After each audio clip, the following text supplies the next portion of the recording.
जय हिंद बंधुओं, तो जुड़ चुके हैं आप ट्रिक्स ऑनलाइन क्लासेस के साथ। प्यारे बंधुओं, हम आपको पढ़ाने वाले हैं कि सातवाहन कौन थे। सातवाहन कौन थे? तो बंधुओं, आप हमारी जो है जब हम डायग्राम बना रहे तो पहले फिलहाल डायग्राम तक बने रहिए। उसके बाद फिर हम आपको क्वेश्चन कैसे पूछा जाता है, क्वेश्चन किस तरह से आएगा, सब्जेक्टिव कैसे लिखना है, हम सारा चीज़ को आपको बताएंगे। तो प्यारे बंधुओं, आपको फिलहाल अभी हमारे डायग्राम के साथ हमारे साथ बने रहना है। तो हम पढ़ा रहे हैं सातवाहन। तो आपको याद रखिएगा सातवाहन को आपको याद रखिएगा बंधु, सातवाहन हम पढ़ा रहे आपको सातवाहन। तो सातवाहन को आंध्र सातवाहन भी कहते हैं। क्या कहते हैं? आंध्र सातवाहन भी कहते हैं। पहली पॉइंट आपको याद रखिएगा। अब ऑब्जेक्टिव क्वेश्चन कभी हो सकता है कि भूलवश पूछ दे कि सातवाहन को क्या और दूसरे नाम को क्या, किस नाम से जाना जाता है। तो सातवाहन को और दूसरा आंध्र सातवाहन के नाम से भी जाना जाता है। आंध्र सातवाहन के नाम से भी जाना जाता है। अब आपको याद रखिए बंधुओं कि आंध्र प्रदेश के कहाँ के बंधुओं, तो आंध्र प्रदेश के कृष्णा क्षेत्र, आंध्र प्रदेश जिसको कहते हैं ना, तो आपको याद रखिए बंधुओं आंध्र प्रदेश के दो क्षेत्र थे। कौन? तो एक था बंधुओं कृष्णा, एक कौन था बंधुओं, तो आपको याद रखिएगा कृष्णा क्षेत्र, एक था कृष्णा क्षेत्र और एक था गोदावरी क्षेत्र। पहला कौन था बंधुओं? तो पहला था कृष्णा क्षेत्र और दूसरा था गोदावरी क्षेत्र। अब आप बंधु आपको याद रखिएगा कृष्णा क्षेत्र और गोदावरी क्षेत्र को, कृष्णा क्षेत्र गोदावरी क्षेत्र वर्तमान में उत्तर प्रदेश के दक्कन और मध्य भारत में आता है। ये दोनों क्षेत्र जो है, दोनों का क्षेत्र जो है वर्तमान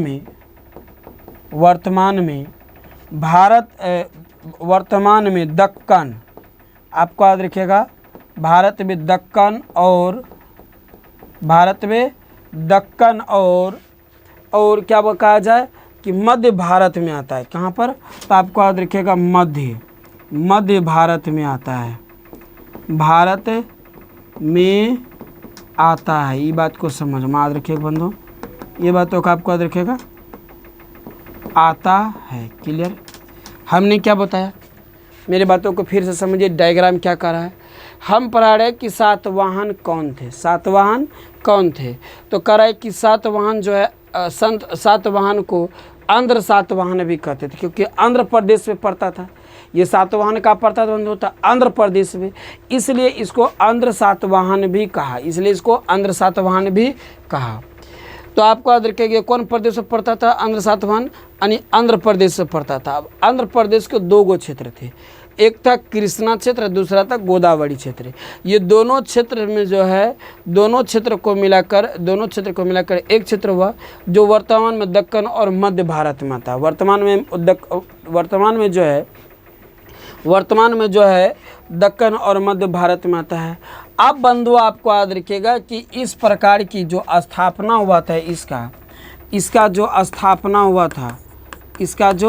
स्थापना हुआ था बंधु, आपको याद रखिएगा इसकी जो स्थापना हुआ था कि प्रथम ईसा पूर्व के कब हुआ था? तो बंधु आपको याद रखिएगा इसकी जो स्थापना हुआ था ईसा पूर्व के प्रथम शताब्दी में की गई थी। इसकी स्थापना कब की गई थी? तो ईसा पूर्व के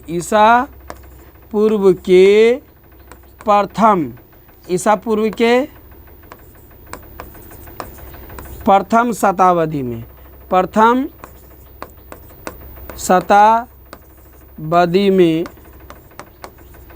की गई थी। याद रखिएगा। तो इसकी जो स्थापना हुआ था बंधुओं, किसका? सातवाहन की जो स्थापना हुआ था ईसा पूर्व के प्रथम शताब्दी में की गई थी। इसकी स्थापना कब की गई थी? तो ईसा पूर्व के प्रथम शताब्दी में की गई थी। इसकी स्थापना कब की गई थी बंधुओं? तो आपको याद रखिएगा इसका स्थापना जो की गई थी ईसा पूर्व के प्रथम शताब्दी में की गई थी। ईसा पूर्व के कब की गई थी? प्रथम शताब्दी में। अभी वर्तमान में कहाँ आता है? तो वर्तमान में आंध्र प्रदेश के दक्कन और मध्य भारत में आता है। आंध्र प्रदेश के दक्कन और मध्य भारत में आता है। अब अच्छा, आंध्र प्रदेश को कौन कौन सा क्षेत्र था, तो कृष्णा और गोदावरी। अब सातवाहन को किसके नाम से भी जाना जाता है, तो सातवाहन को आंध्र सातवाहन के नाम से भी जाना जाता है। अब ये अगले बात आपको याद रखिएगा, यह एक मात्रात्मक यह क्या था बंधुओं, यह जो था एक मातृसत्तात्मक था। कौन था बंधुओं, तो आपको याद रखिए यह जो था एक मातृसत्तात्मक था।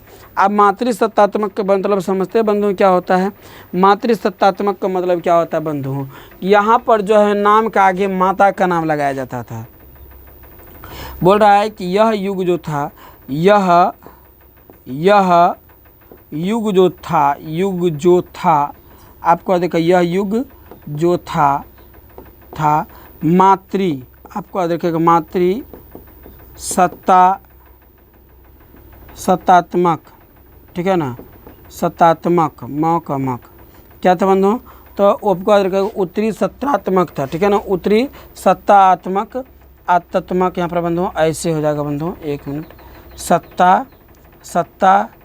तत्व समझो को मौका, तो आपको याद रखिए क्या हो जाएगा, यह एक मातृसत्तात्मक था। अब मातृसत्तात्मक का मतलब समझिए क्या होता है बंधुओं, तो मातृसत्तात्मक का मतलब होता है कि नाम के आगे इसका अर्थ होता है अर्थार्थ में आप कह सकते हैं कि अपने नाम के आगे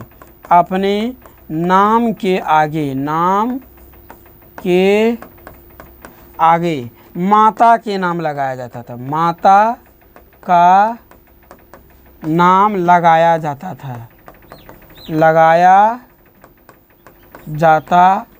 याद रखिएगा, मातृसत्तात्मक का आगे है कि जैसे मेरा मम्मी का मान लिया जाए नाम गीता है, तो हम क्या बोलेंगे, गीता रोहित।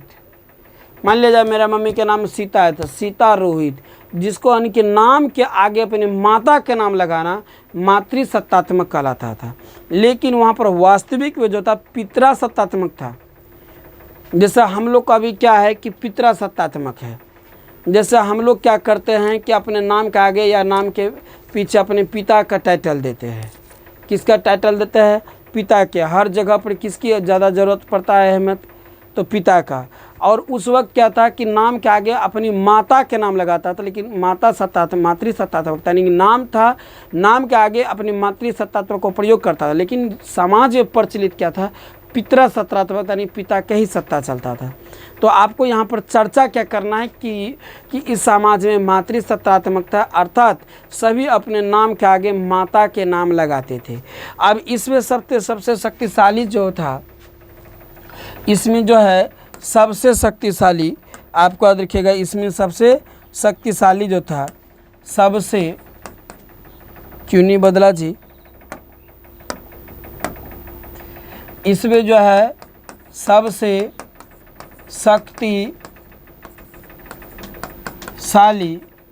इसमें जो बंधु सबसे शक्तिशाली जो था बंधु, इसमें सबसे शक्तिशाली जो था कौन था, तो बंधु आपको याद रखिए इसमें सबसे शक्तिशाली था कौन सा सातवाहन का राजा, तो आपको रहेगा सिमुका। किसका, तो सिमुका। पहला तो बंधु सिमुका सातवाहन। और दूसरी नंबर पर था बंधु, दूसरी नंबर पर था कौन, तो गौतमी पुत्र। क्या था बंधु, तो गौतमी पुत्र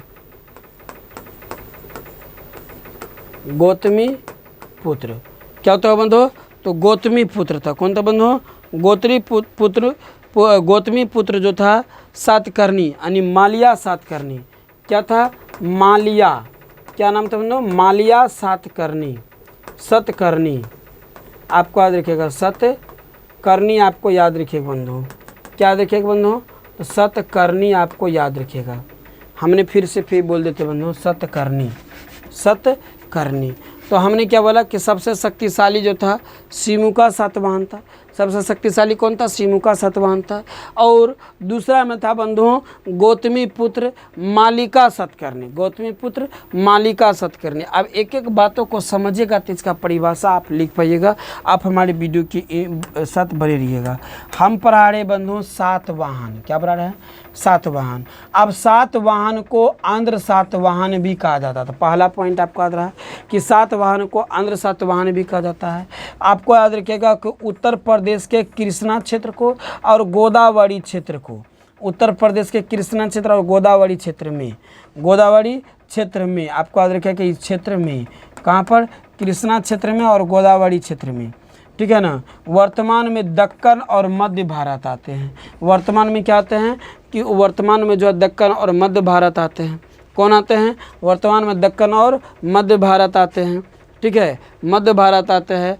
अब यह जो है सातवाहन वंश का जो शुरुआत हुआ था, इसकी जो स्थापना पहले हुआ था, इसकी स्थापना हुआ था ईसा पूर्व के प्रथम शताब्दी में। इसकी जो स्थापना हुआ था ईसा पूर्व के प्रथम शताब्दी में हुआ था। अब सातवाहन वंश के सबसे शक्तिशाली था, सातवाहन वंश के सबसे शक्तिशाली था बंधुओं, कौन? तो आपको याद रखिएगा वर्तमान सातवाहन वंश के सबसे शक्तिशाली था सिमुका सातवाहन। कौन था बंधुओं? सिमुका सातवाहन। और दूसरा था गौतमीपुत्र माल्या सतकर्णी, माल्या सतकर्णी। आपको याद रखिएगा सबसे सातवाहन वंश के सबसे शक्तिशाली शासक, तो आपको याद रखिएगा सिमुका सातवाहन। और दूसरा में पूछेगा तो आपको बोलेगा गौतमीपुत्र माल्या सतकर्णी। यह कौन सत्रात्मक था? यह मातृ सत्रात्मक यानी माता सत्रात्मक था। तो आपको परिभाषा कैसे लिखेगा बंधुओं बोलिएगा?